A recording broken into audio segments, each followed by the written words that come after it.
উচ্চ মাধ্যমিক বা দ্বাদশ শ্রেণীর ফার্স্ট সেমিস্টার বা তৃতীয় সেমিস্টারের সমস্ত শিক্ষার্থী বন্ধুদের জন্য আজকে ক্লাসে আমি আলোচনা করব বাংলার খুবই গুরুত্বপূর্ণ কবিতা সাহিত্যিক নবনীতা দেবসেনের বিরচিত দিগ্বিজয়ের রূপকথা। তোমাদের কাছে একটি ছোট্ট অনুরোধ থাকলো, আজকে ক্লাসটি তোমরা সম্পূর্ণ দেখবে এবং ক্লাসটি ভালো লেগে থাকলে অবশ্যই তোমাদের বন্ধুদের মধ্যে শেয়ার করবে। এর আগের ক্লাসে অন্ধকার লেখাগুচ্ছ কবিতাটি সম্পূর্ণ লাইন ধরে ধরে আলোচনা করে দিয়েছি গুটি মিনিং সহ। তোমরা যারা ওই ক্লাসটি দেখোনি তোমাদের কাছে অনুরোধ থাকলো ওই ক্লাসটি দেখে আসো। এই ভিডিওটির কমেন্টে এবং ডেসক্রিপশনে আগের ক্লাসের লিংক আমি দিয়ে দিয়েছি, তোমরা অবশ্যই দেখে নেবে। আজকের এই ক্লাসে কবিতাটি লাইন ধরে ধরে গুটি মিনিং সহ বিস্তারিত আলোচনা করব।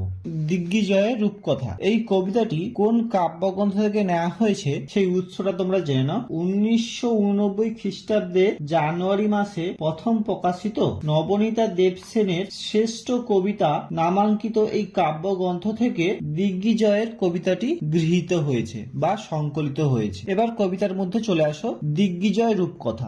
দিগ্বিজয় কি সেটা তোমরা ভালো করে জেনে নাও। আগেকার দিনে রাজা মহারাজা যুদ্ধ সাজে সৈন্যদের নিয়ে বিভিন্ন স্থান বা বিভিন্ন অঞ্চল দখল করার জন্য বের হতেন এবং যুদ্ধ জয় করে অন্যান্য রাজাদের পরাজিত করে সেই সকল স্থান বা সেই সকল অঞ্চলগুলি নিজের অধিকারে আনতেন বা নিজের দখলে নিয়ে আনতেন। একেই বলা হয় দিগ্বিজয়। কি বললাম তাহলে? আগেকার দিনে রাজা মহারাজারা সৈন্যদের যুদ্ধ সাজিয়ে নিয়ে বিভিন্ন অঞ্চল বা বিভিন্ন স্থান দখল করার জন্য বের হতেন এবং যুদ্ধ করে সেখানকার রাজা মহারাজাদের পরাজিত করে সেই সমস্ত অঞ্চল দখল করতেন। একেই বলা হয় দিগ্বিজয়। রূপকথা তোমরা ছোটবেলা থেকে জেনে আসছো, রূপকথা হলো ছেলে মেয়ে ভোলানো অবাস্তব কল্পনামূলক কাহিনী। এবার মূল কবিতার মধ্যে চলে আসো। রক্তে আমি রাজপুত্র হলেনি বা দুঃখিনী জননী। রক্তে আমি রাজপুত্র অর্থাৎ আমার শরীরে রাজ পরিবারের রক্ত বইছে বা আমি রাজ পরিবারের বা রাজার পরিবারের পুত্র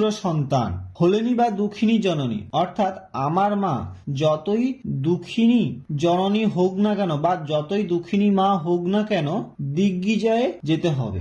দিগ্বিজয় কি তোমাদের আগে বলে দিয়েছি, তোমরা সেটা ভালো করে দেখে নেবে। দেখো যে সমস্ত গুটি মিনিং গুলো বুঝতে পারছো না আমি সেগুলো লিখে দিয়েছি, তোমরা ভালো করে দেখে নাও। অর্থাৎ কি বলতে চাইছে, রাজপুত্র বলছে আমার শরীরে রাজ পরিবারের রক্ত বইছে কিন্তু আমার মা যতই দুঃখিনী হোক না কেন কিন্তু আমি দিগ্বিজয়ের উদ্দেশ্যে অবশ্যই যাব। দুয়োরানী দিলেন সাজিয়ে। দুয়োরানী কি সেটা তোমরা ভালো করে জেনে নাও। আগেকার দিনে রূপকথা গল্পের চরিত্র। রাজার দুই রানী ছিল, তারা হলেন সুয়োরানী এবং দুয়োরানী। রাজার সমস্ত মনোযোগ ছিল সুয়োরানীর প্রতি, অর্থাৎ রাজা সুয়োরানীকে খুব ভালোবাসতো। আর দুয়োরানী ছিলেন উপেক্ষিত ও চিরদুঃখিনী, অর্থাৎ রাজা দুয়োরানীকে ভালোবাসতেন না, তিনি খুব দুঃখিনী ছিলেন এবং উপেক্ষিত ছিলেন। ঠিক কবিতায় এখানে দুয়োরানী হলেন রাজপুত্রের মা, তিনি খুবই দুঃখিনী। দুয়োরানী ছিলেন সাজিয়ে অর্থাৎ আমার দুঃখিনী মা আমায় রণসজ্জায় সাজিয়ে দিলেন অর্থাৎ যুদ্ধের বেশে সাজিয়ে দিলেন। কবচ কুণ্ডল নেই, ধনুক তুনির শিরস্থান কিছুই ছিল না। কবচ কুণ্ডল নেই। কবচ কুণ্ডল কেটে তোমরা জেনে না। কবচ কুণ্ডল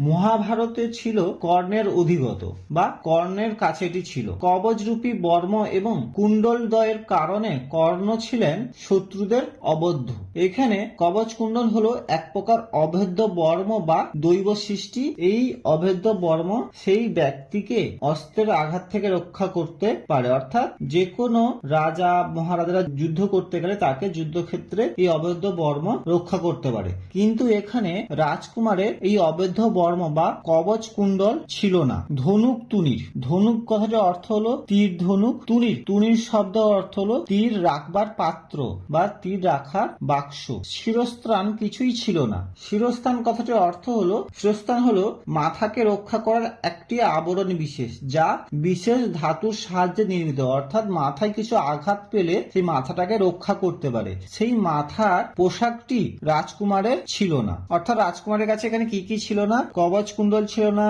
ধনুক রাখার পাত্র ছিল না এবং মাথায় যুদ্ধক্ষেত্রে যাবার যে পোশাকটা থাকার কথা সেই পোশাকও ছিল না। শুধু আশীর্বাদী দুটি সরঞ্জাম। কি ছিল তাহলে? রাজকুমারের কাছে কি ছিল? শুধু আশীর্বাদী দুটি সরঞ্জাম বা দুটি উপকরণ। উপকরণ। সেই দুটি উপকরণ কি নিম্নে দেওয়া রয়েছে, সেগুলি তোমরা ভালো করে দেখে নাও। এই প্রথম প্যারাতে আমরা কি জানতে পারলাম? রাজপুত্রের দেহে রাজ পরিবারের রক্ত বইছে, কিন্তু তার মা ছিল খুবই দুঃখিনী জননী, তাই তিনি দিগ্বিজয়ের উদ্দেশ্যে পাড়ি দিতে চান। তার মা ছিলেন দুয়োরানী, অর্থাৎ তার দুঃখিনী মা তাকে যুদ্ধক্ষেত্রে যাওয়ার জন্য রণসজ্জায় সজ্জিত করে দিয়েছিলেন, কিন্তু তার কাছে কবচ কুণ্ডল ছিল না, ধনুক রাখবার বাক্স ছিল না, মাথায় পরিধান করবার আবরণ ছিল না, কিন্তু তার কাছে ছিল দুটি আশীর্বাদী সরঞ্জাম। সেই দুটি হলো, এক এই জাদু অশ্ব, মরুপথে সেই হয় উট।